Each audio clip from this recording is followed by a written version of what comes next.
Hello and welcome to the QSL podcast, week 7, episode 8, season 3. I am Red Sniper 23. Joining me is Justen and our special guest, Raptor, this week. So we have 3 of us in the podcast crew for today, or I should say for tonight.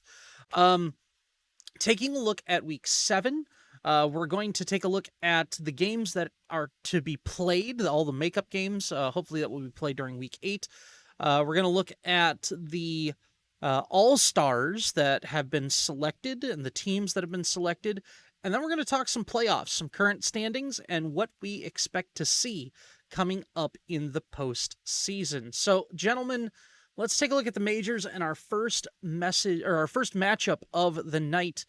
Let's take a look at Zeus versus the Reapers. Zeus getting the victory 2-1 over the Reapers on Wednesday night. Justen, why don't you take this one since you might have been involved just a little bit on this one. Yeah, in that set in particular, especially game 1, we felt really in control the whole time. We had just a couple incidents, and then an EFG goes the way on a steal by Annoy, and so great job by him. And then kind of just the game gets out of control after that. They make one push with EFG after all the work we did, and they take game 1. We just get rid of the Kali because we were having struggles with that. Um, and then once we got rid of that for the rest of the set, we felt pretty under control. Justen, who did a really great job for us, he got a new PC and he uncapped his frame, so he's feeling really confident and stuff. And if he's playing and feeling confident, then we back him up and we feel confident around him as well. So that's something that will hopefully boost us going into playoffs. And it was a good set overall. Reapers are a great team, but I felt like we should have won that set, and that's exactly what we came out and did. Yeah, I know that one was a hard-fought game between both of you. The Reapers really wanted to win that one. They were definitely looking at solidifying positions there. And speaking of that, Mr. Raptor, I know you are part of that organization. What were your thoughts on that one? So for this one, I was only able to watch game 1 and I had to leave for game 2. But when I heard that it was a 2-1 loss in favor or going in favor of Zeus, I was a little surprised. How I actually found out is I saw the Reapers chat and they were just talking sort of in like bullet points, it seemed. And I was like, and it seemed really negative. And then I look at the schedule, I see that they lost. And I'm like, wait, you guys played really well game 1. What happened? So unfortunately, I didn't see the 2 games that they lost. But I can say from game 1, it was definitely back and forth. Both teams played really well. And I was expecting it to go game 3, for sure. And from the little bits that I saw trying to skim over the last 2 games, it seemed like they just weren't able to get that one big moment where momentum sort of evened out and they could shift it back into their favor, like that EFG steal, like Justin mentioned in game 1, and they just weren't able to find that one moment, which is where they seem to thrive. They most of the games that they win, it's even or they're a little behind, and then they find that one moment where they can shift the momentum, and then they just move on with it. And the Zeus Juice did a really good job of just shutting down any potential for those moments in games 2 or 3. Yeah, that one was very back and forth, like you said. And even then, I thought these teams were fairly evenly matched. Even going back to the predictions for week 7, I gave it 2-1 to Zeus Juice, but I thought it was going to be very, very close. Jeremy Jerbear actually gave it 2-0 to Zeus Juice. Sorry, I went 2-1 to the Reapers, but I said it was going to be very close. Jerbear said it was going to be 2-0 to Zeus Juice, and we kind of had a splitting of the minds here. And I thought that just there was something that I thought maybe the Reapers could latch onto, but I thought it was really, really going to be a close fought game, and it was all the way to the end. I don't think there was a way that you could say, oh, that was an absolute stomp, the Reapers never had a chance, or that was an absolute stomp, Zeus never had a chance. I think there were a couple of key moments, like Justen said earlier, where those objectives or those team fights that went a particular way kind of guided how that game was going to go. In game 1, it went to the Reapers, but in game 2 and game 3, you saw Zeus Juice just engage a little bit easier into the Reapers, and it kind of turned things from the very beginning of the fight. Um, it was well played by both sides, and GG to both teams.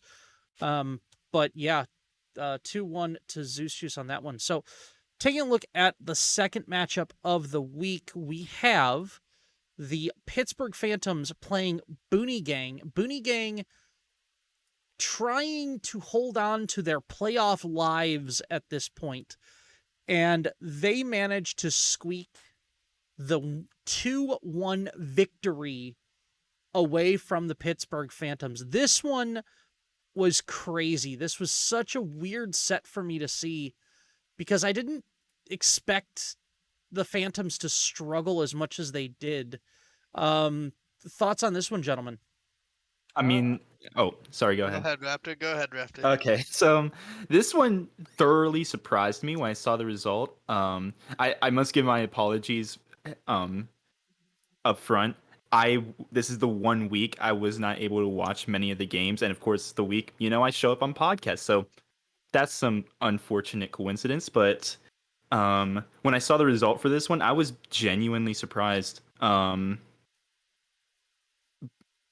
I don't think that it's any secret that like the Phantoms are one of the best teams in the majors. But that's not to take anything away from the Boone Gang, as I think that you could look at pretty much every team on the majors and say, oh, they have a shot in when it comes playoff time. But I think that everyone was going into this set expecting the Phantoms to come out on top. And the fact that the Boone Gang pulled it out, I unfortunately didn't see how it happened, but that says something about this Boone Gang that they're not just gonna lie down and die just because they're on the edge of not making the playoffs. Yeah, and piggybacking off of that a bit, I was actually lucky enough to be on the cast for this game, with the wonderful Snatty. So shout out to Snatty. I think we did an excellent job, me and him. And this was a very surprising game, but I got a little insight before I go into what we talked about and what I saw.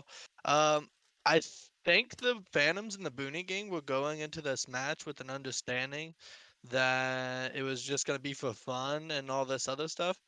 And then I think 5 minutes before this set was going to be played, Booney Gang realized that they were still on for playoffs. They were technically in playoffs still, and they had a chance to make playoffs if they won this set, and it would dramatically increase their chance of making playoffs. And I don't think the Phantoms got that memo, especially when you see the game 1 draft and the Booney Gang went all out. And I think you could watch from Quexen's point of view. I got to watch it from different angles as well. They were kind of shocked how hard they came out of the gates, and Booney Gang found game 1 off of 2 strong performances. Really, I thought that Subkiller had a great performance throughout the whole set, and then also Destiny, shout out in the mid lane. A good friend of mine. He had a great set as well, especially in those first 2 soul games, really matching what Stages was doing, and you really just saw in game 1 just a huge draft difference, and it came out into Booney Gang's favor. And then in game 2, we saw the holes in Booney Gang. Um, we saw the Phantoms really kind of rally back, find that game 2 victory, and force a game 3.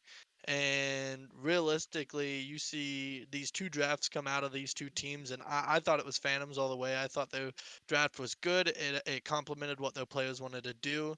Maybe just the support pick in Game 3 wasn't exactly what I see. I'm a game of playing. I see him as like that Soket, that Finro jumping in, being the initiator, but that wasn't necessarily his job, and maybe could have been one of the downfalls of the Phantoms in this set. But the Booney Gang drafted this game hits 25 minutes, this game is over. They had a Kali, they had a tier, they had all these other things that can make big highlight plays, but they needed it to go 100% perfect. Phantoms have Fire Giant on left-hand side Phoenix, and then a Blinken by Subkiller. Two-man Phyllis, one gets beads out. The Artemis doesn't have a relics, and then the Kali just explodes. And then that was the game after that because it was late enough in the game. They just ran it up mid after they got a pretty good four-man kill, and then one of them I did get out. But overall, just a good game for Booney Gang and a good recognition that that was their opportunity because you really thought that the Phantoms had game 3 kind of with a bow on it, and they just needed to make smart decisions. And Booney Gang recognized their errors and then took advantage. Yeah, I agree with that. I mean, game one, you saw the big matchup that people were talking about was in the solo lane. You had Mark X Wings on the Cerberus playing against Subkiller on that Upwatch, which we know he's played before, and he's very good on that Upwatch. He ended up going, I think it was 5-2 and 5 on the Upwatch, which is something you just don't see. It's not a meta pick. It's not, something that, oh yeah, we're just gonna pull out the Upwatch because, why not? This was definitely targeted. This was definitely something that he is comfortable on, and when you've got anti-heal going up against anti-heal, it's really, really tough for a Cerberus to do the sustained amount of damage where an Upwatch can just reach out and touch you. So kudos to Mark making it as close as he could, but the mix-up in the lineup, I mean, we've seen Castler go from mid lane to ADC, and he played support in this set. Specify came in as the ADC. Destiny was in the mid lane. We've seen Drunk Diplomat in the mid lane. We've seen him out in we've seen him in the ADC, and he was in jungle for this set. So I kind of want to give kudos to the flexibility that Booney Gang has actually shown, and maybe this lineup for them actually might feel the most comfortable. But you are absolutely right with game number 2. Game number 2 looked like a Pittsburg Phantom. Like they kind of woke up and go, wait a second, okay, you want to take this one seriously? We're gonna take this one seriously. Kexen jumped on that Thanatos. Stages went back to his Raijin and said, we're just gonna run at you. We're gonna W key. We're not gonna let you do anything. And so that was a well played set, especially by those two. Again, Duck on the Artemis, staying safe in the early part of the game, but still getting the number of kills to become that raid boss later on. But game 3 was kind of that, what in the world? It was like game 1, okay, fine. Maybe the Phantoms weren't taking it seriously. Game 2, you knew that they were taking it seriously. You knew that this was going to be a rubber match here. Okay, 1-1. Let's go to game 3. The Phantoms are ready. They're up for this. They just stomped. And it wasn't like you could point out one thing or another and go, that's what it was. That's what it was. Because when you look at the numbers, just looking at raw stats, Duck went 8-2 and 6 on the Artemis again. Stages went 5-1 and 4 on the Baba Yaga. Kexen went 3-1 and 9 on the Cirquette. I'm a Gamer went 0-3 and 13. They should have won that game just looking at the statistics. I mean, Drunk Diplo on the Kali, 5-5-1. Destiny on the Raijin, 2-0 and 2. These are not like massive. If you just looked at the stats, you'd look at it and go, oh yeah, Booney Gang lost game 3. But they didn't. And I think that just goes to show the resilience of Booney Gang in game number 3. Always pressing towards the end game, always trying to push and gain an advantage to allow them to gain just enough to finish this game up. Just enough to pressure in. And I'm absolutely shocked. Absolutely shocked at how this worked. I mean, yeah. just seeing that mentality come out from them in a essentially do or die game, which I know a thing or two about, but we'll get to that. But but to see that sort of mentality come out where it looks like they should have lost and they push through anyway and they get the win to keep their playoff hopes alive, that Mhm. completely changes everything. Like, if you want to look ahead towards playoffs, this is a team that suddenly you have to worry about because they've proven that when it comes down to do or die, win or go home, they will not back down no matter the odds. And that is Mhm. something that you really have to worry about with this team if you have to face them from this point forward.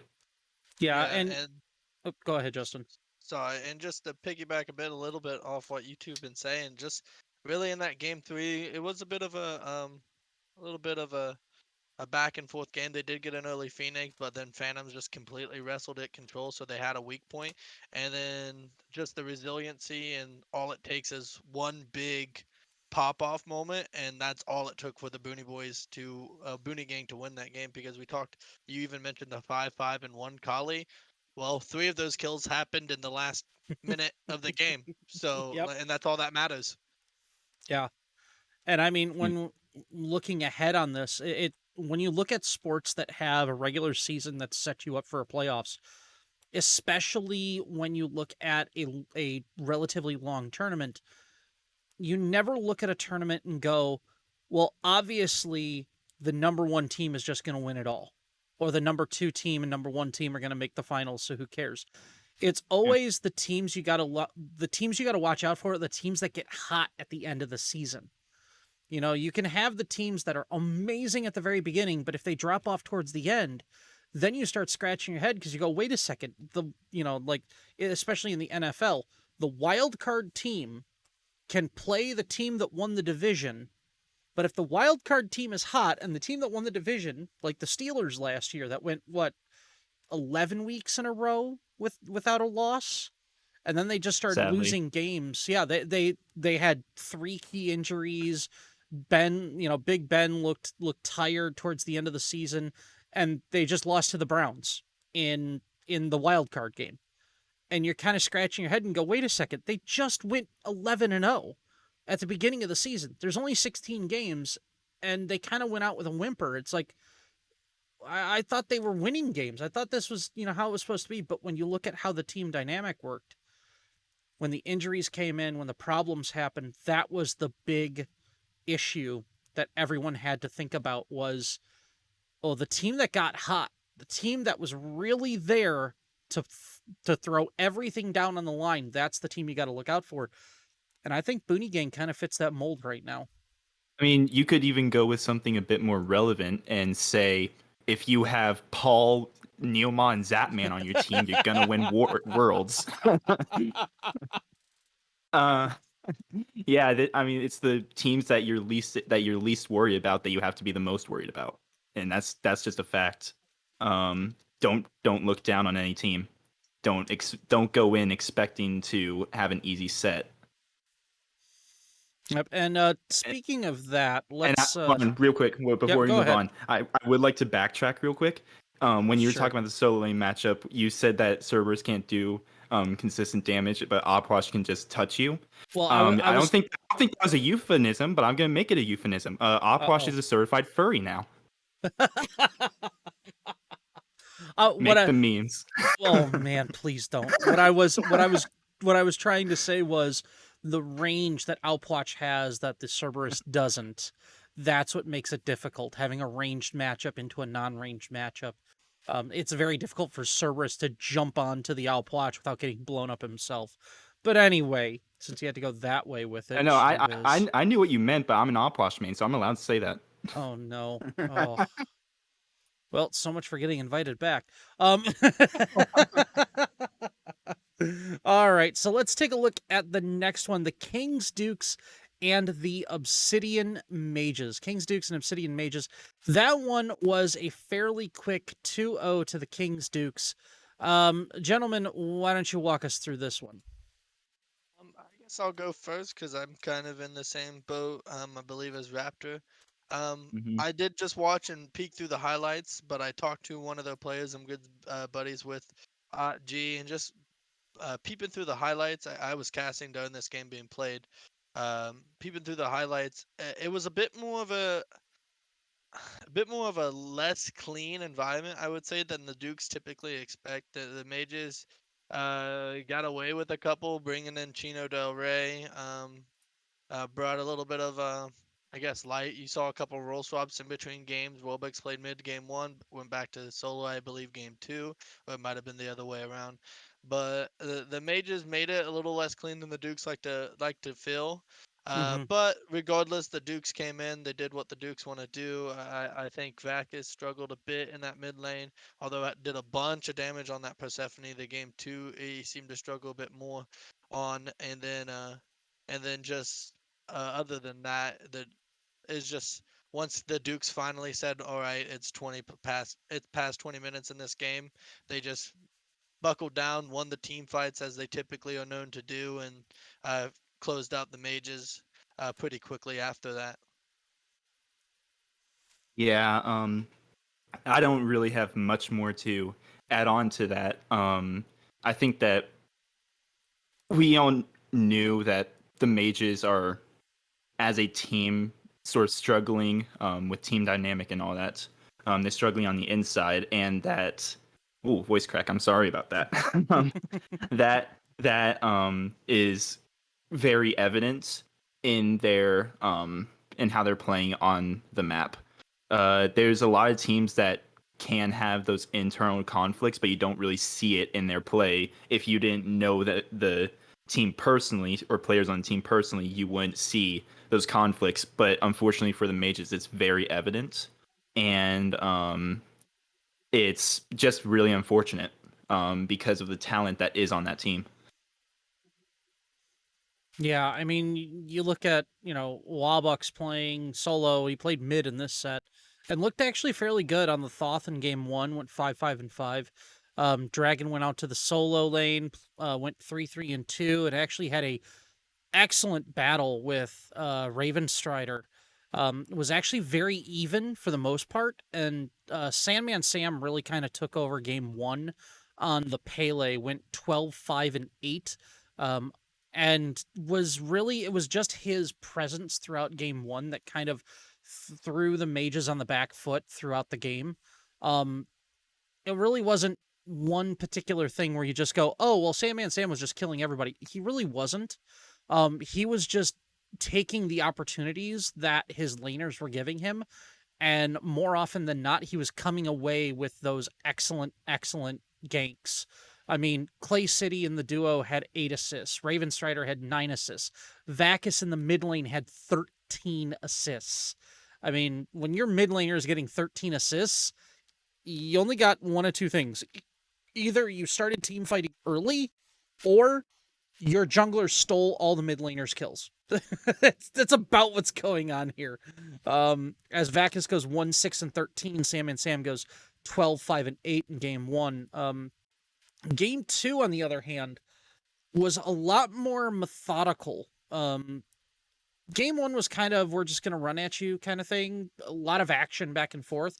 Game two was much more push oriented, looking for advantages, little things here and there.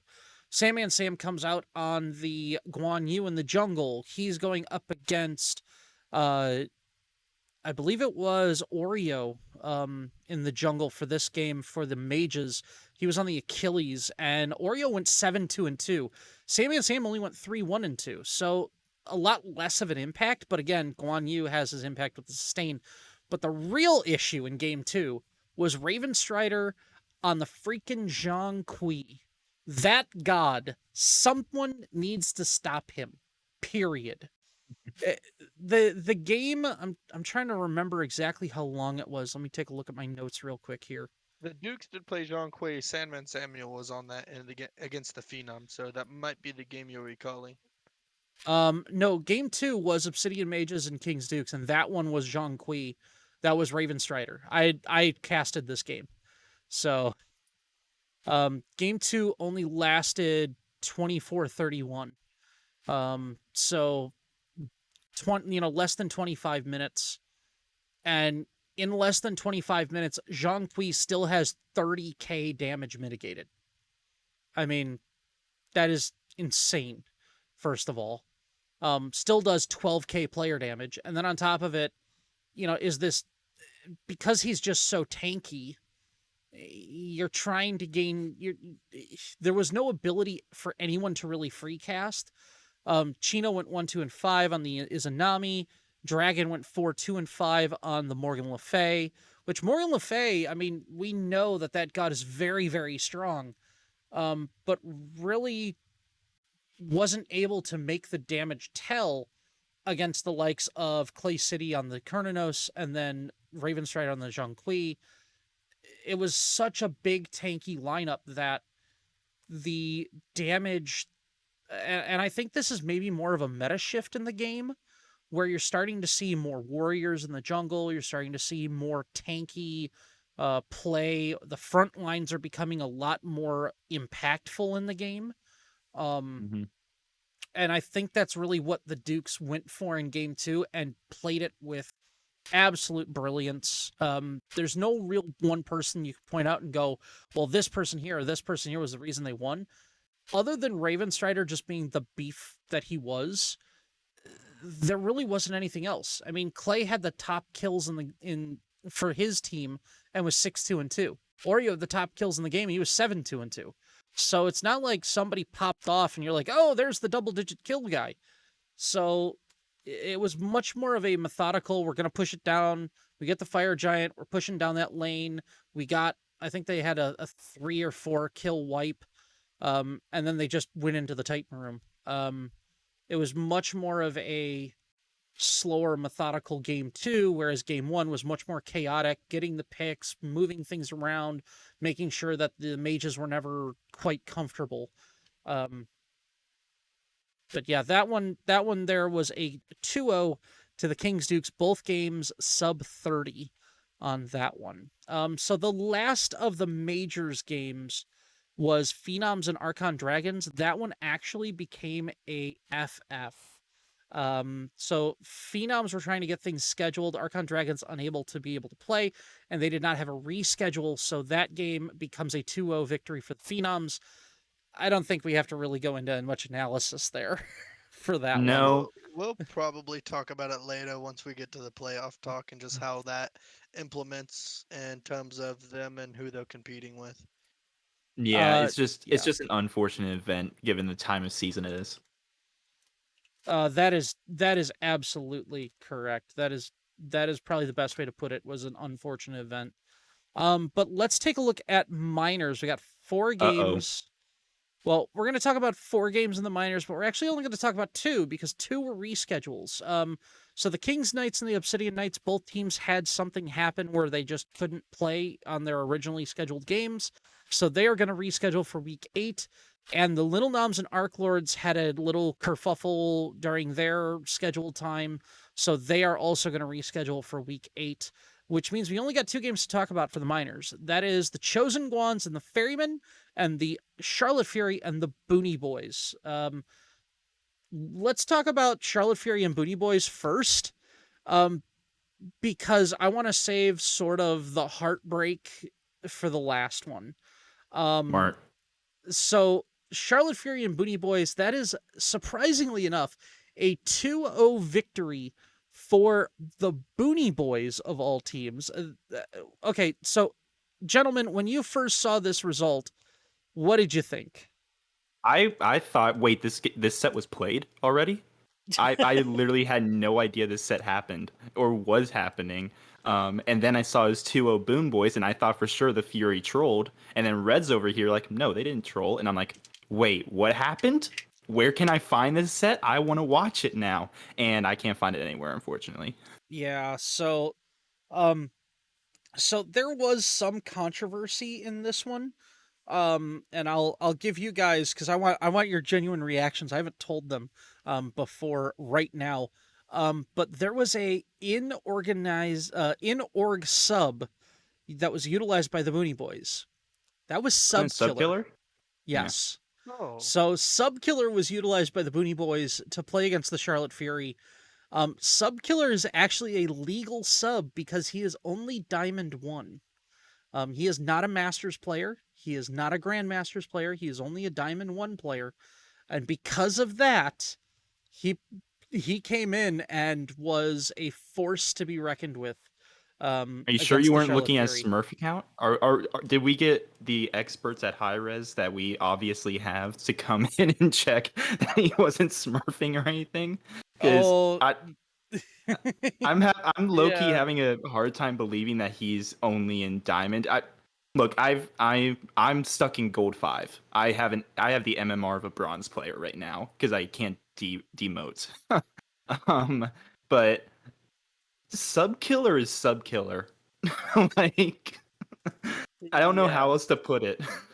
Yeah, that's a bit interesting, especially like he might be Diamond 1 right now, but that's just because the guy hasn't played ranked. He's definitely been Masters in the past and previous Masters, so maybe that's something that, and I'm not a mod or anything, but yeah, that's maybe a bit of a controversy, but if he's only Diamond 1 and that's how it happens, then that's how it happens. In terms of the Furies aspect, that would be frustrating just because that affects their playoff seeding. But in terms of the Booney Boys, they started off strong. Yeah, although they lost, they made a really fun set to watch against the Kings Knights. So like maybe that they were just heading in that general direction regardless, and they just closed it out really strong, although not able to make playoffs whatsoever. But yeah, um, obviously I'm in majors, so that there's not really too many players that would sub in between top 10 teams that would increase the talent like that for a mhm. particular team, but that would be something I feel for the Fury hearing that. Yeah, so Yeah. Subkiller is technically at this moment, at the moment of recording, he is Diamond 3 right now. The highest he has been this season was Diamond 1. And in fact, that is the highest he has ever been. Um, What? uh, yeah, because last season, he hardly ever played. He played 120 games at Ranked Conquest and was Gold 5. He played 97 the season before that and was Platinum 3. Um, so, he's got 100, 100 games here, 100 games there, 120, and then this season he plays 109 and he's Diamond 3. Um, Now, if you go to Ranked Joust, he has 78 games and he's Masters in Ranked Joust, but we are Yeah, a but that doesn't Conquest really League. count. Yeah, we're a Conquest League, so we have to go by what the Conquest ranking is. And right now, after 109 games, he is Diamond 3. Um, Yeah. so I, it's I mean, it's hard to believe that the number one pick in QSL Season 3 is a Diamond 3 player, but that's what it is. Yeah. I think we should probably apologize just because we can't really talk about these games just because like there's literally no VOD, so I don't believe these games were casted whatsoever. I don't And believe this game exists something until I'm shown proof. I happened. don't believe this game So yeah, exists. that's why we have to talk about more so the controversy. But the Fury, like at the end of the day, they're set for playoffs. They probably don't take the number 2 seed and definitely don't take the number 1 seed over the Noms. So like in terms of where they would be placed on the bracket, they were going to be placed in one of those quarterfinals no matter what. In my opinion. So yeah, it's tough, but like that's might, I guess. Like I Yeah, mean, you just gotta give props to the Boone Boys for noticing that, and gotta feel bad for the Fury for just. I mean, what can you really say? It's a legal move that the Boone Boys took advantage of. yeah, You can't really say anything else. Just feel bad for the Fury and give credit to the Boone Boys for noticing that and bringing him in. and I will weigh in on this, and I will put it this way: the one thing I don't like as a mod, because I am a mod in QSL, full disclosure here. Um, the one thing I don't like is people specifically utilizing what they can in the rule book, finding loopholes, and just tightening the screws on everybody else just to piss everybody else off. I am not a fan of that. I've never been a yeah, fan of that. Mhm. I And don't like people, ever since I joined the league in season 2, I have never liked people that have tried and attempted to game the system because it's all about the W for them. It's not about playing the game or having fun or meeting new people or enjoying Smite. It's all about the W. And I'm sorry, but if that's what you're in this for, look at your win rate. Because if your win rate is less than 50%, it means that you lose more often than you win, which means you have not attained your goal more than 50% of the time that you play the game. So how are you having fun? I mean, that's it's something that I just can't get my mind around, and maybe that's just the way I think. And if you're someone else who says no, I'm only here for the W, I don't care about anything else, okay, fine. That's your prerogative. But the way, especially these leagues and this league in particular, I believe at least should be run, and this is my opinion. This is not every mod's opinion or anything like that. This is specifically for me. This league, QSL, is built with the mind that, generally speaking, people are here to have fun, to play a game, and to make sure that win, lose, or draw, everybody has a good time. Mhm. yeah, And if you are just out there to BM people or to talk people down or to make sure that you have some, shiny toy at the end of the season because you get to feel better about yourself, that, in my opinion, is an air of pride that will inevitably lead to a destruction, because as soon as you do not attain that, you have now undermined every single reason for you being in this league, and that's a horrible, horrible thing to do. And so, I'm again, that's just my opinion. I'm not telling anybody to leave the league. I'm not telling any, this, that, the other thing.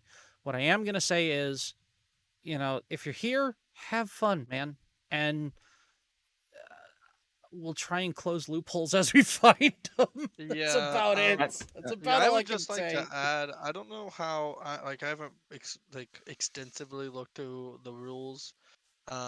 But hopefully like that loophole it does either get closed or there was already a fix in terms of playoffs, because I would hate to see like the minors playoff get ruined by a bunch of major players coming down to sub, because that's the only day we can play and that's the only time, and we'll have to use a Yeah. major sub who yeah.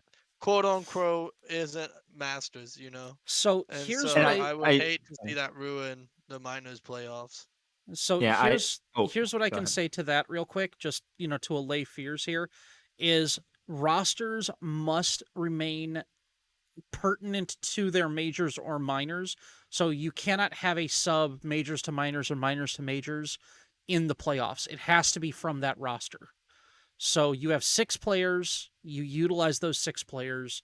If you cannot utilize those 6 players, that's on you guys. So that's kind of, we're not going to have a majors player drop down. We're not going to have a minors player called up unless it is an extreme example for a minors player to go up. But as it stands, no majors player will be allowed to play in the minors playoffs, because again, there's a reason why we have a majors and a minors limit on, no masters and grandmasters players and minors. So Yeah, you Yeah. can that's allay good. that fear at least. I should probably clear up too. Given how recent controversies have been taken um, in server feedback chat, I'm sure all of us know what I'm talking about. No, I don't know what I you're should talking probably clear about. up. I am not criminalizing the Boone boys with what I said. I can see how they might have taken it that way. I was not saying that, oh, they pulled sub killer in when they didn't need a sub just to get the dub. That's not what I'm saying at all. I was just saying that it's unfortunate for the Fury that they needed sub killer to come in because they couldn't get that 5th man in. Yeah. All right. So why don't we transition over to our final matchup My of favorite set. the week? Oh, Yeah, of okay, week 7. Justin. Thanks. Wow. And here's the worst part of it. So I have 2 gentlemen here with me that were part of this set. And I actually came in, I believe, on the back side of this set, to cast, to kind of do analysis, and to do a sort of a what happens in the playoffs kind of thing. And the Chosen Guans and the Ferrymen, both of these teams played their hearts out. I'm willing to say that because I know exactly how hard both teams played. But the Chosen Guans come out with a 2-0 victory over the Ferrymen. And this one is absolutely heartbreaking because the Ferrymen, at this point, depending on what happens, the Ferrymen will not make playoffs. It is really, really tough. So right now, as the standings sit, the Chosen Guans are actually in. Actually, let me look at it real quick. The Chosen Guans are in 5th position. The Ferrymen are technically in the 6th position as of right now, but they're actually I take that back. The Ferrymen are actually in 7th position, because the Obsidian Knights take the tiebreaker between them, between the two of them. So the Ferrymen sitting at 8 points, the Chosen Guan sitting at 8 points, the Obsidian Knights are sitting at 7, but the Obsidian Knights still have to play Charlotte Fury, Chosen Guans, and King's Knights. Again, that Charlotte Fury is a makeup from week 1. They have a best of 1 set. But push comes to shove, if the Obsidian Knights win a game in 3 sets, they get to go to the playoffs and the Ferrymen don't. You're telling me there's a chance. I'm telling you I am telling you there's a chance. The Obsidian Knights must lose 5 games in a row. That is what I'm telling you right now.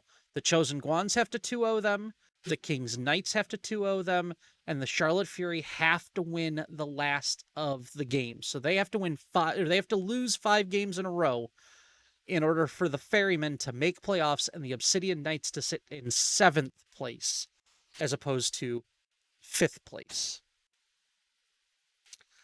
But gentlemen, let's talk about the matchup that we had this week. Week 7, Chosen Guans 2-0 over the Ferrymen. I guess I'm going to give it to Justen first since he was on the victors. What were your feelings going into this one?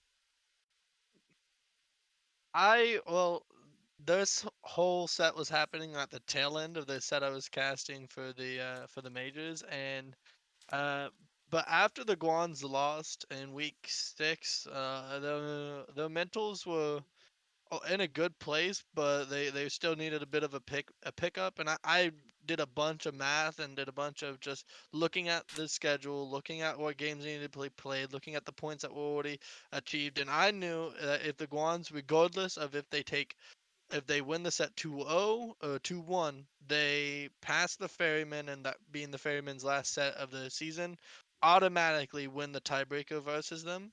And so this was all I was talking about for them for the last week in terms of prep that they were doing and just in our personal team chat. And I was just super excited. We did a lot of just gift sending back and forth and celebrating in the channel, congrats and everything.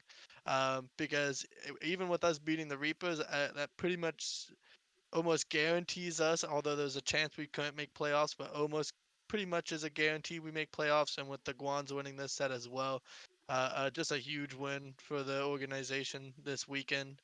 And I just thought it came off the back of just how well Amish played throughout this set and how well a couple of the other players on the Guans played. I thought Dummy Slick looked dummy thick with how well he was playing on the Osiris and then a couple other matches. And then I really just thought uh, they did a great job in this set in particular. And sorry to Raptor as he was on the opposite end of that spectrum, but it was just super exciting. And really, really exciting, especially for Lynn, and a lot of doubts coming her way, and then a lot of doubts coming for this Guans team in general. Ion did an amazing job both games as well, so just really exciting. And I guess I'll give it a Raptor as I apologize about all the celebration. Oh no, you're completely warranted to celebrate. And I'm gonna try and not make this part too ranty because I've been told that I have the capability of doing that. um, but there's not much to say other than we just got outplayed. There's really not. They we got to give credit where credit's due.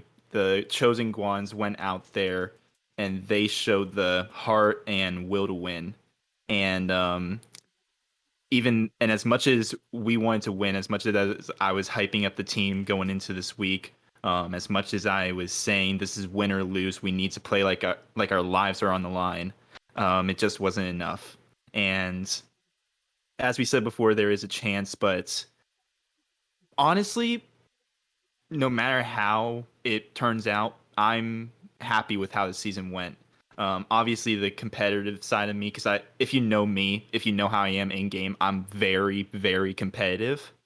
Um, but with the group of 5 guys that we had, me, Boy Greatness, Bad News Bears, Omega, and Louis, I would, if I had the chance to pick any 5 players for my team next season, I would pick these 5 players.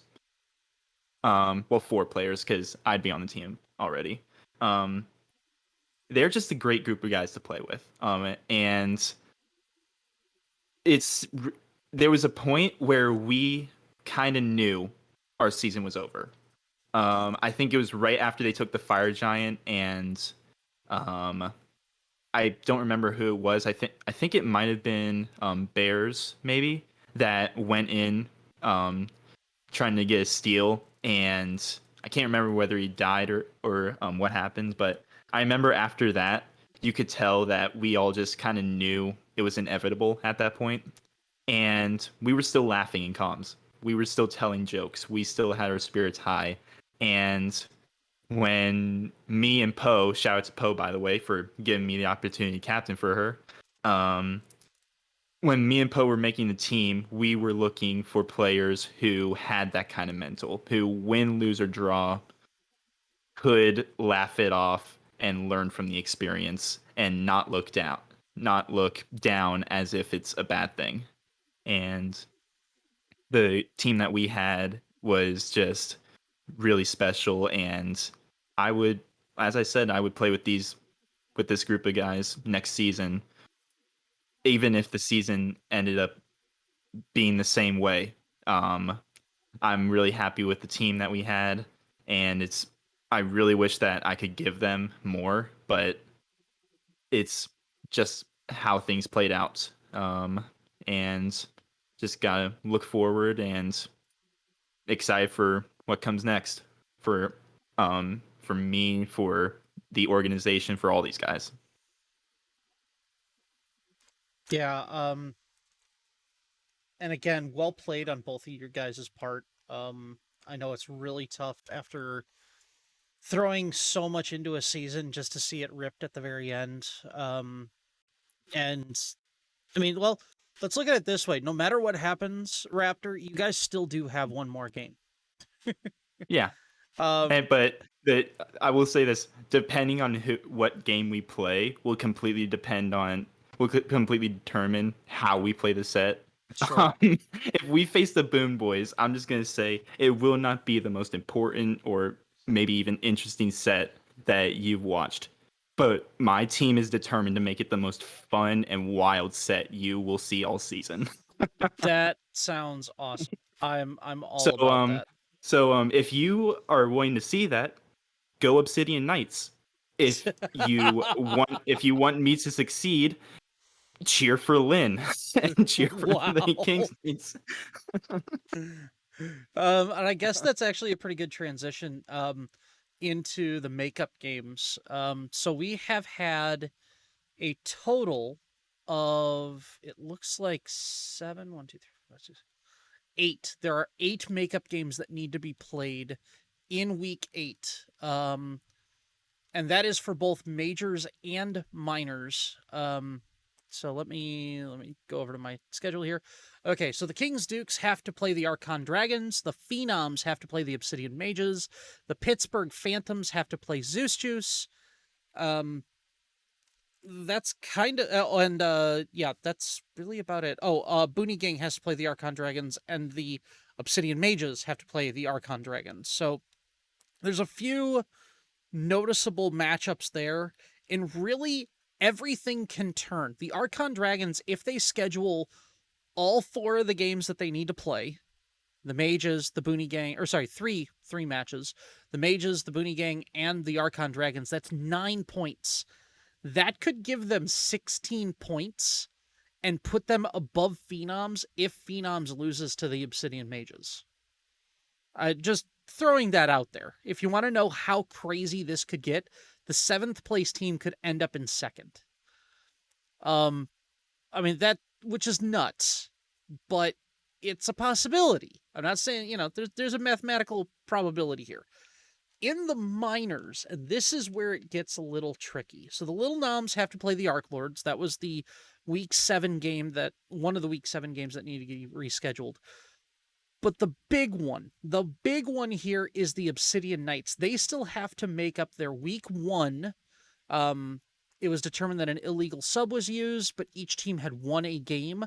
So they have to play their rubber match. It's 1-1 right now. They play a best of 1. Whoever wins gets an additional 2 points. So if the Charlotte Fury win, they end up with 12. They tie the Arc Lords, and I believe they would move into 3rd place, depending on how the Arc Lords play Little Noms, because they hold the tiebreaker.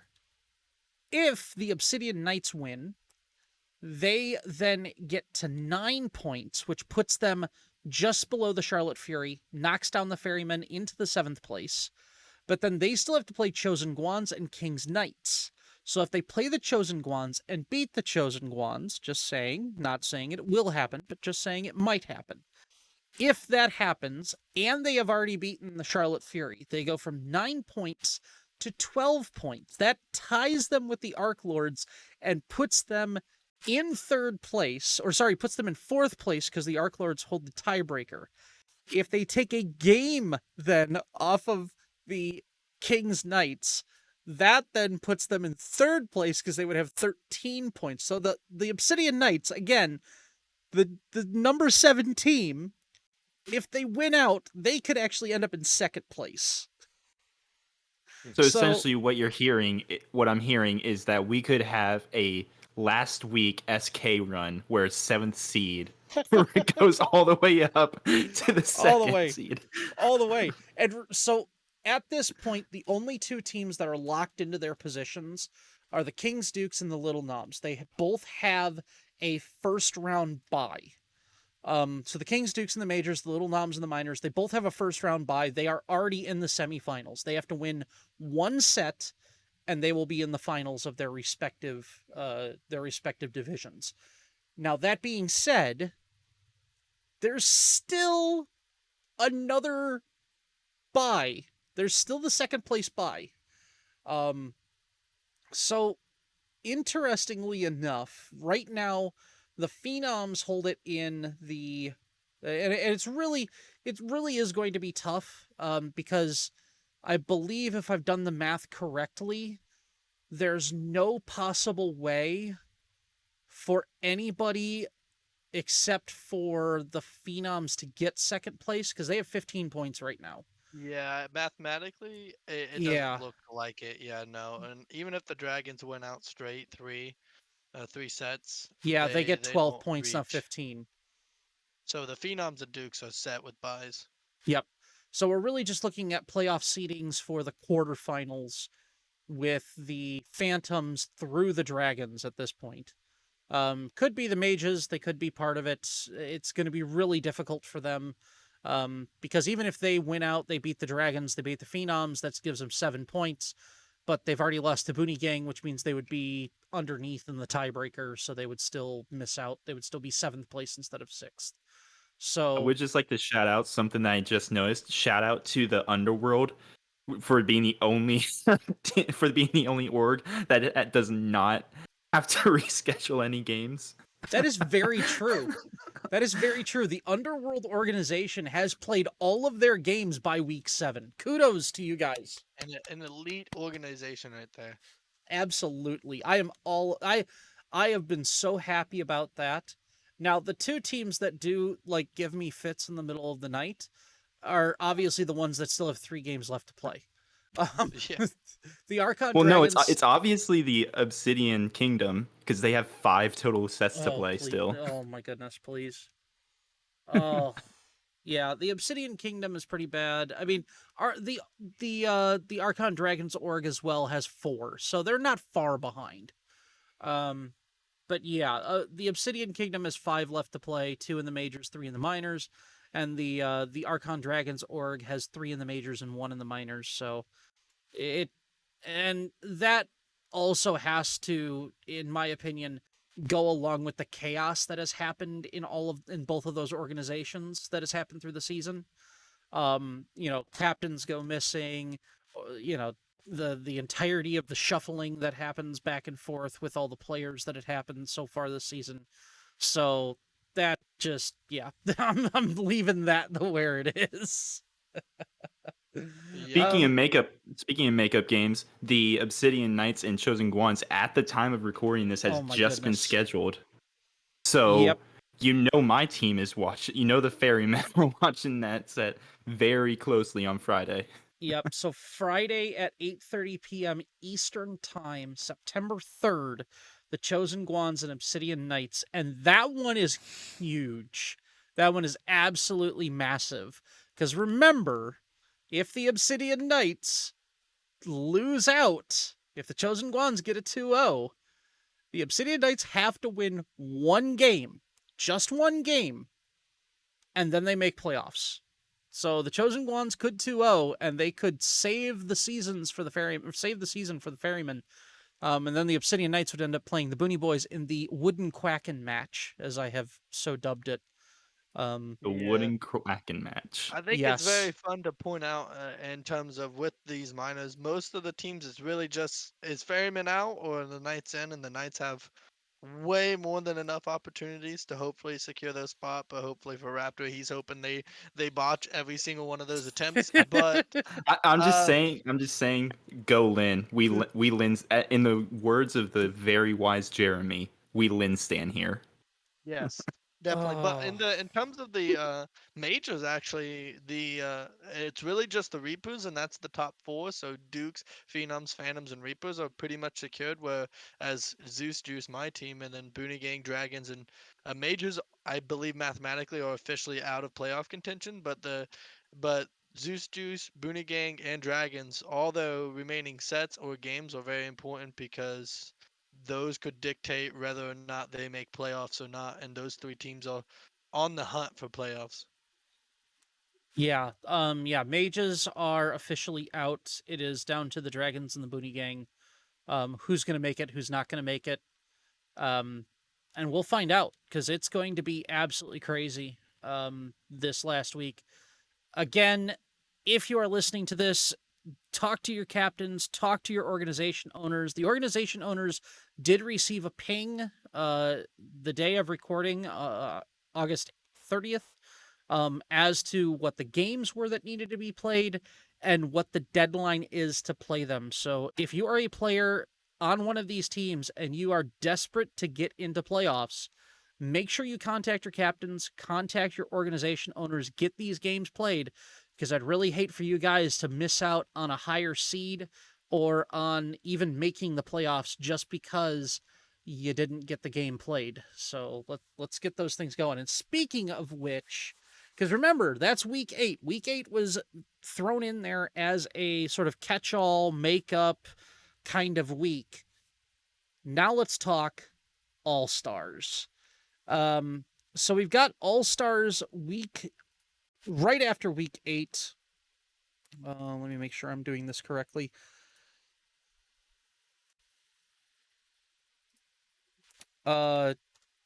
and there was a recent announcement. So 15 players from both the majors and the minors made the All-Stars. They were the pool of players where the number 1 and number 2 players got to select their teams. So the number 1 and number 2 players were selected with the top most votes. So they were the top 2 that received votes from the community in the All-Star voting. The captains for the Majors All-Stars, we have Stages and Brownside. And the players that they got to select from were Sandman Sam, Clay City, Armor Wolf, Margiela, Subkiller, Destiny, Omar, Rye, Drew's Food, Olhea, Pollo Euros, Inori, and Perspective Duck 5. They came out and selected their team, and team stages is Stages, Omar, Duck, Inori, and Clay City. And Team 2, Team Brownside, is going to be Brownside, Olhea, Armor Wolf, Subkiller, and Destiny. And in the minors, the captains, and I cannot believe this, but the captains are Lemmy Eat Giannis and Catgirl Chipotle. That's right, Lynn Sanity has taken over the minor league All-Stars one more time. She has. I think Lynn Sanity has just taken over the minor leagues, period. Oh man. You can't really stop Lynn Sanity. You can't Not stop even the Lynn NBA Sanity. can stop Lynn Sanity. Oh Been my around goodness. since 2012. Ugh. But so those are your 2 captains. The players that they got to select from were Tella the Basin, Omega Bulldog, Josh the Landlord, Enraged Moose, Cyber, Achilles, Pabs, Peaceful, Atticus, Zombie Crusher, Snowy, Jeering, and Dummy Slick. Team 1, Lemmy Eat Giannis, has Pabs, Josh the Landlord, Zombie Crusher, and Jeering Lamb.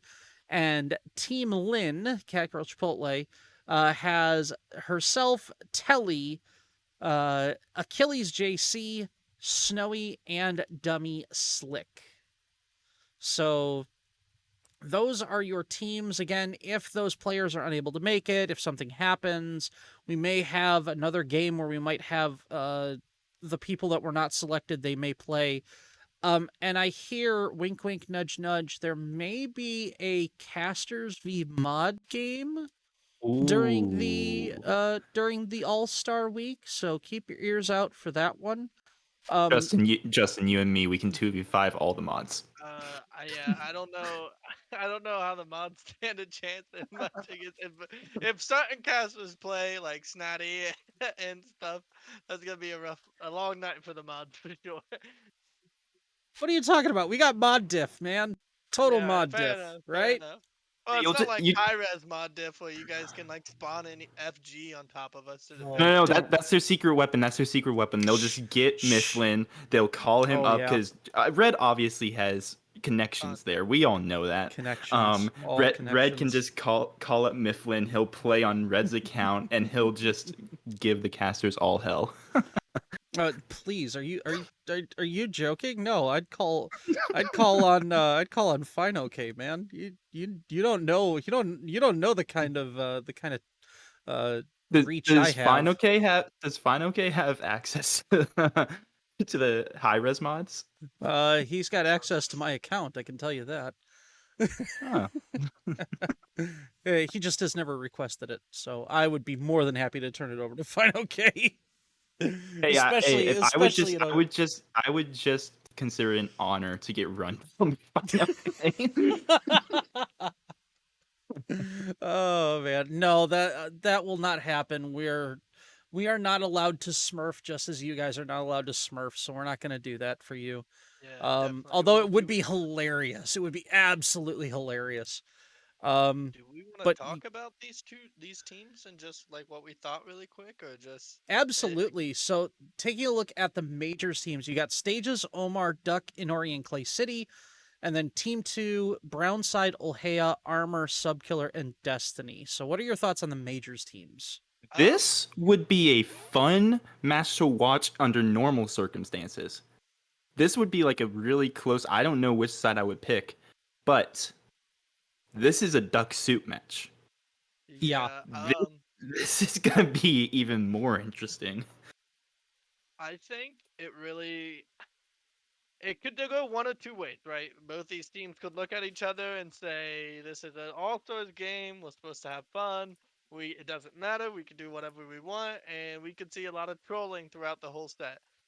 I mean, we got Or brown side Armor Wolf and Destiny in here. There's gonna be trolling there's at gonna the be a very little least bit from of Team trolling. Two. I feel like what's gonna happen in this set is there's gonna be trolling in game one. Both teams are gonna have some fun in game one, but whichever team loses are then gonna try hard a bit, and then we could see that set the just the tone of the set, how the players are playing completely flip, and they both just want to try to out ego the other and beat each other because they don't want to embarrass themselves on stream or whatever. So I could definitely see this game turning out to be troll. If I was just looking at paper, I guess you would have to say like Sub Killer, uh, is gonna have to jungle for Team Two because although Stage's team is a bit more well-rounded in terms of roles and where we'll see people at, uh, you don't really know where actually both teams are a bit weird. They have two ADCs on Team One, and they have two junglers. And then on Team Two they have two mid laners and uh, two solo lane. Oh well, I guess a carry and a solo, so they're a bit more balanced out, I guess. So I'm wrong, but it could definitely be very troll, very quick, I am. or very try hard, very quick. I am 100% agreeing with you. I think that game one, the Random Gods game one is gonna be 100% troll. We're probably gonna see a bunch of people with 0 wards and then a bunch of people with 100 wards. That's my prediction. Game two, whichever team loses is just gonna stomp the other team to say, "Hey, this isn't the real us. We still got our pride." And then in the final game, when they can pick their opponent's gods, that is gonna be a bloodfest. I have no doubt about that. Oh man, I'm just looking forward to a good game. I don't want to see BM. I don't want to see anything else. I just want to see a good game between them. I want to see, okay, first game maybe, have fun or even make the first one sweaty just for random gods or whatever, and then the rest of them just go absolute troll. I have no problem with that. Just have fun. Don't, it's all stars. Just Mhm. enjoy it cuz you only get to do it once. Yeah, Um definitely. so let's shift a little bit over to minors now. So we have Lemmy Etianas, Pabs, Josh the Landlord, Zombie Crusher, and Jeering Lamb taking on Catgirl Chipotle, Tella the Basin, Achilles JC, Snowy, and Dummy Slick. I Um, was talking to Justin, and I think Red came back in time to get in this conversation. A little bit before we started. When I look at these two teams, I'm just like, how did this happen? Like you've got Giannis, Pabs, and Josh who are teammates on one team, plus Zombie Crusher and Jeering. Like this team, in theory, no offense to anyone on Team Two, but this team should just wipe the floor with Team Two under normal circumstances. But again, you have to take into the factor that this is a duck soup. We have no idea what's gonna happen. yeah, Yeah, especially with random god selection. I think this is gonna be just fun. The whole weekend is gonna be fun when we get to see these games happen, and I really think we hope to see Team One turn their brains off a bit, just because it is gonna be fun under normal circumstances. But the random gods could play a huge factor. Like what's the over under on one team just getting all guardians, and then they'll kind of just forced to ARAM it, I guess. Well, But that we could see that game too. We We could very see that well game could see too. that game Yes. I too. hope we see two teams get together and they do an ARAM. They just, well, I guess in Smite term, play Assault and just An assault. run it Yeah. down mid lane, and all five see some meditations come out, and then just try to get to the other's Phoenix first. Yeah, I mean, I always enjoy the duck soups. I always enjoy the weird little play and spin on the game that we all know, love, and play, and it's great to see all of this happen at the same time. Um, I'm really gonna enjoy this. So let's see. Is there anything else we have for this evening? We talked about majors. We talked about minors. We talked about the games that still need to be played. Um, we talked about all stars. We did talk about playoffs a little bit. Do we want to continue this conversation a little bit? Just maybe what we think will happen I with think that all stars.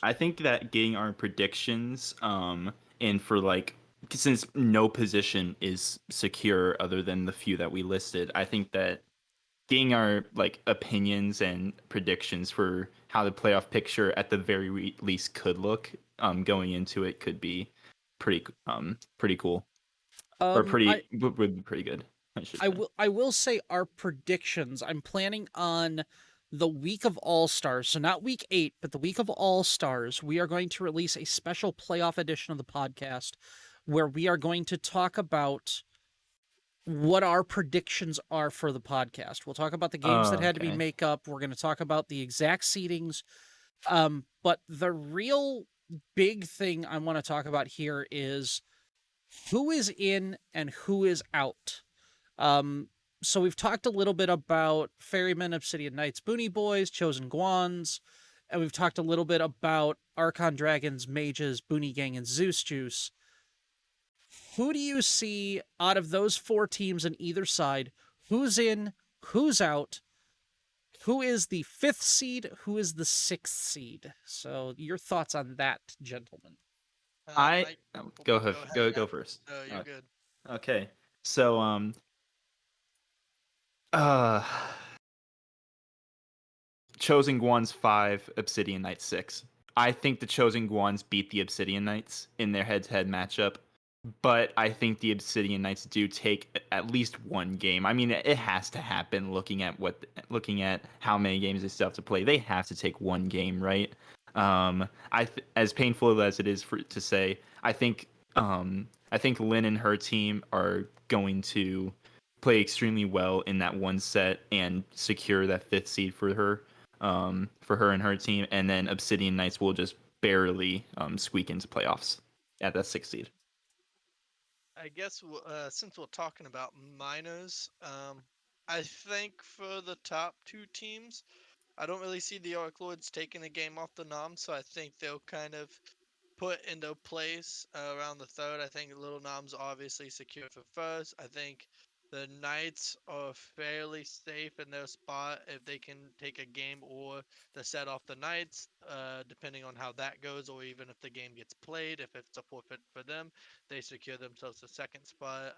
I think the Arc Lords don't win a game off the Noms, and I think the Fury beat the Knights. So I think the Charlotte Fury actually jumped them in standings and go to third. Arc Lords fall to fourth, the Guans fifth, and then I believe exactly what Raptor was talking about. I think the Knights just find their one opportunity they need, and they get the 6th spot, and the Guans take the 5th spot. Okay. Yeah, this Myers is going to be interesting. It's really going to be interesting going forward, but my predictions are not pretty much the exact same as Justin's, actually. I think that the Fury are going to beat the Knights, and so they'll jump ahead of the Lords, the Arc Lords. Um, and yeah, Guan's 5, Knights 6. As far as majors go, though, I have legitimately no idea because there is one, and I legitimately mean one standout game: Archon Dragons versus Boone Gang. That very well could decide which team is in, which team is out.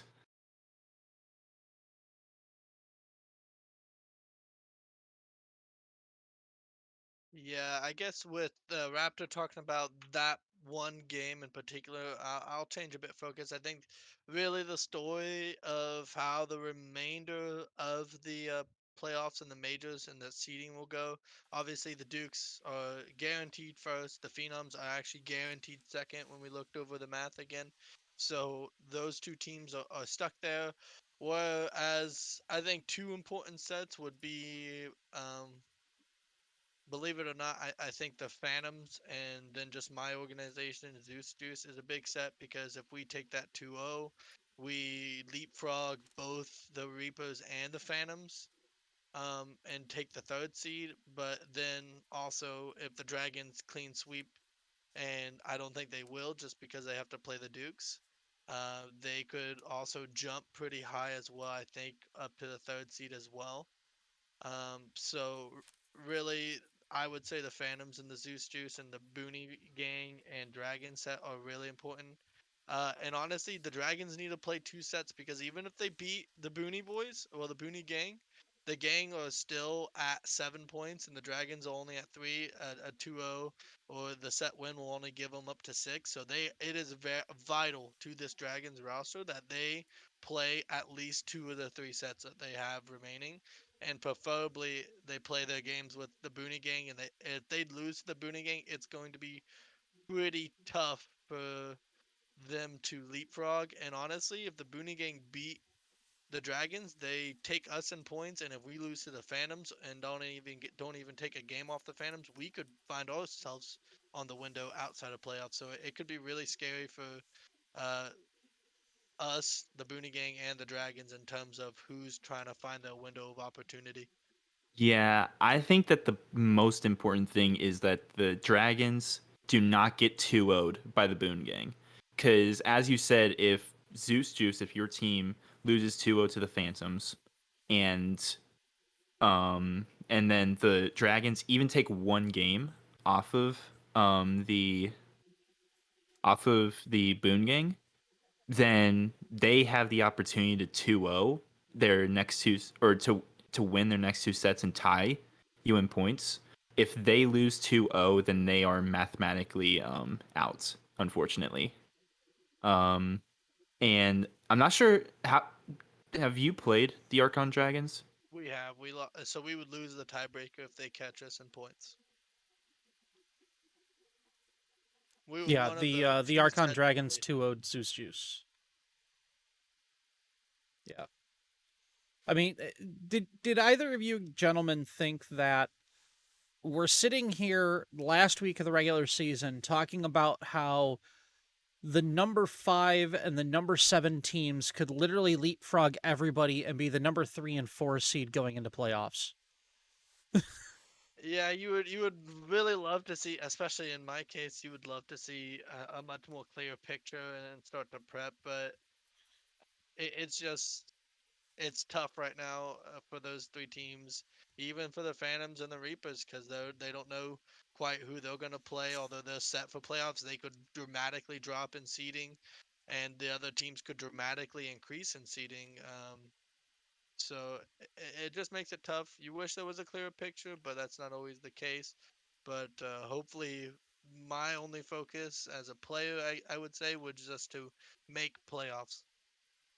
Yeah, I can't say that I saw this happening, but at the same time, 2 weeks ago, I was telling my team to get talking to my team about getting ready for playoffs because we 2-0'd the Arc Lords, and I thought that was our shoe in, and now we're here. So I clearly didn't see anything happening. Yeah, and it's been so chaotic, and we talked about that earlier too a little bit, where Arc Lord, Charlotte Fury. I mean, Obsidian Knights came out of the gate looking really good at the beginning of the season. They had that game against the Fury.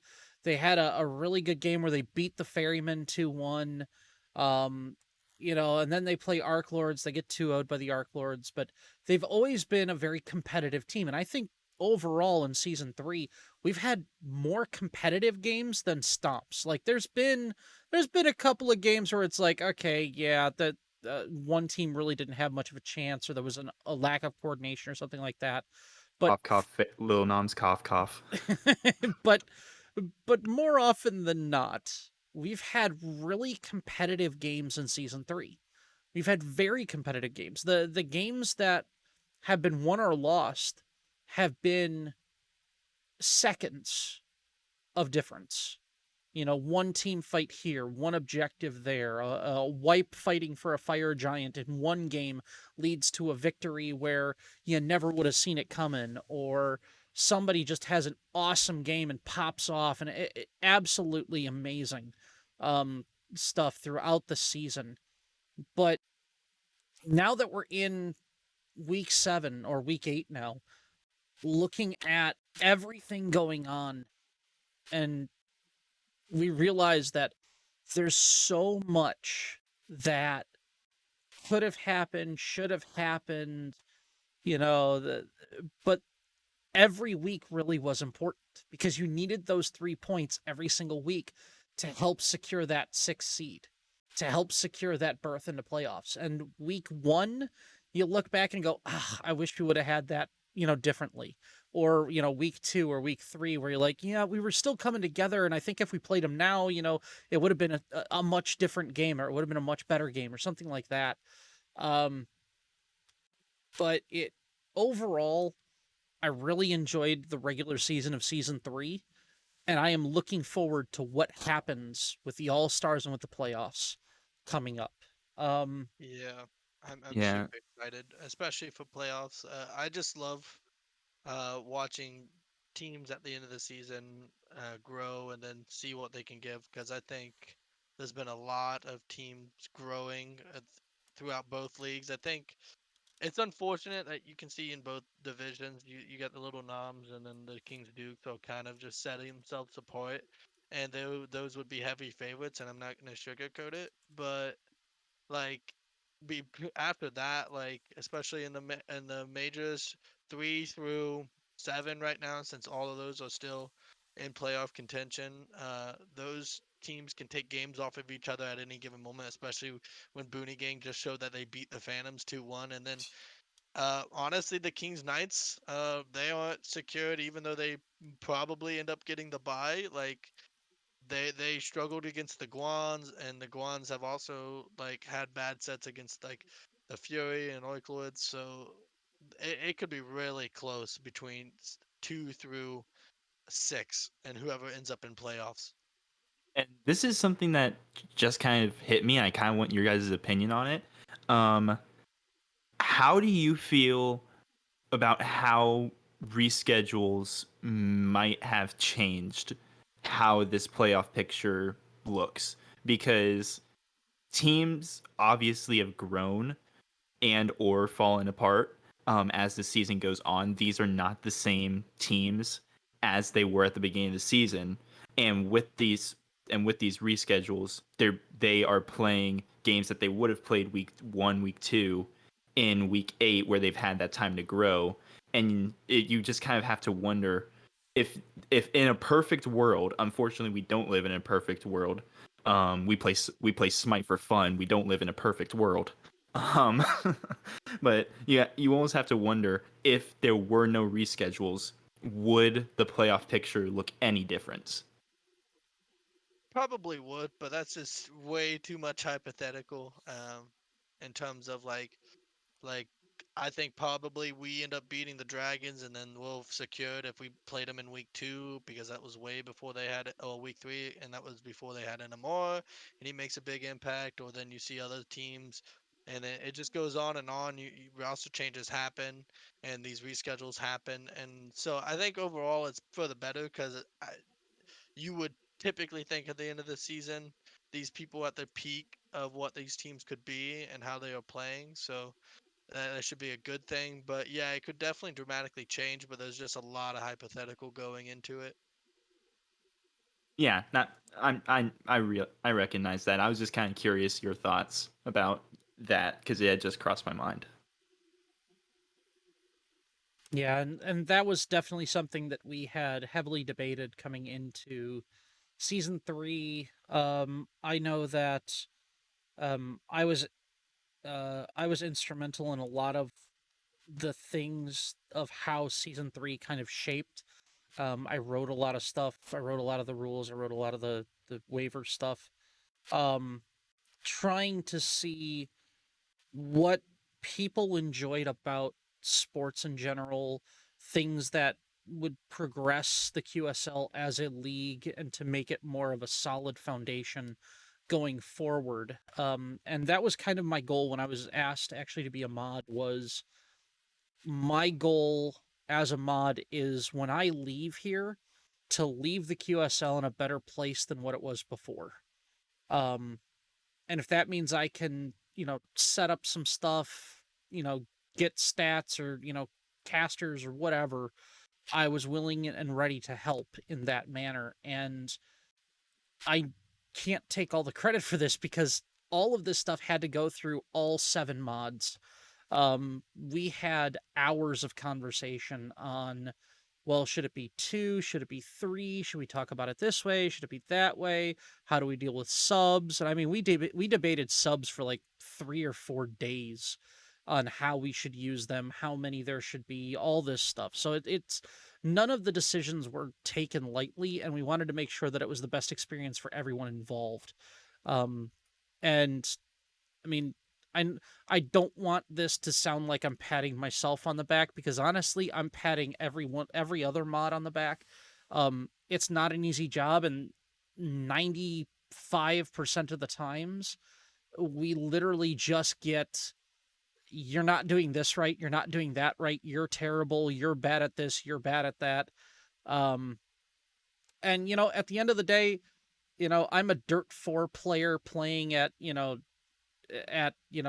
bronze 6 levels. So, uh, I'm not going to be the most knowledgeable, most, I don't know what you would call it, um, but at the end of the day, if there's a way I can help, that's why I'm here. I'm here to make sure that people have fun. And I hope, at least as you two have been players this season, I hope you've had fun. At least with the regular season, and we'll see what happens with playoffs. Maybe you'll continue to have fun in playoffs, Raptor. You never Yeah, know. You I, never know. I mean, I think I've already given my heart about how how the people on my team have definitely enhanced how much fun I've had this season, even though it hasn't been necessarily successful in terms of my competitive nature. But yeah, it's been a fun season, and then I am more excited for season 4 than I was for season 3. Yeah, season 4, there's going to be more changes. We're already starting to talk about how things are going to sort of come together on that. There's changes that we're planning on making already. Um and there's going to be changes in staff. There's a lot of life changes going on for a lot of us. I'm going to be moving and we'll see what happens. I potentially will also have the opportunity at a new job, and we'll see how things happen going into season 4. But one thing is inevitable, and that is change in this life. So I want to thank you guys for being here. Thank you, Raptor. Thank you, Justen. I am Red Sniper 23. Last thoughts, gentlemen, before we wrap this up. Uh, is there any words of encouragement or anything you want to say as we wrap up episode 8 of the podcast? In terms of my end, I'm excited just to what we can see in playoffs as a caster, as a player. If we make playoffs as a player, I'm going to be ecstatic. As a caster, I'm going to be super excited to see what these teams bring and how the format happens and who wins, who loses, and just the storylines we can build off that. And until that happens, I guess we just have to wait. Yeah, I mean, all I can say is let the insanity begin. Let the purge begin. Oh, yes. Let the insanity begin, because the Linsanity has taken hold, and it just, at this point it needs to go for me. We need to have we just, oh man, I don't know what to do anymore. I just don't know what to do anymore. Well, thank you guys so much for being here. I appreciate my guests, Justen and Raptor. Thank you guys so much for being here. Again, I can't express enough appreciation for you guys coming out and doing this on such a late night. Thank you guys for being here. Thank you all for listening. Remember to give us likes on the videos, making sure that you, if you do have some constructive feedback for us, we are always accepting of that. But we hope to see you next time on the QSL podcast, where we start looking at playoffs and predictions for that. Thank you guys, and have a good one. Bye-bye.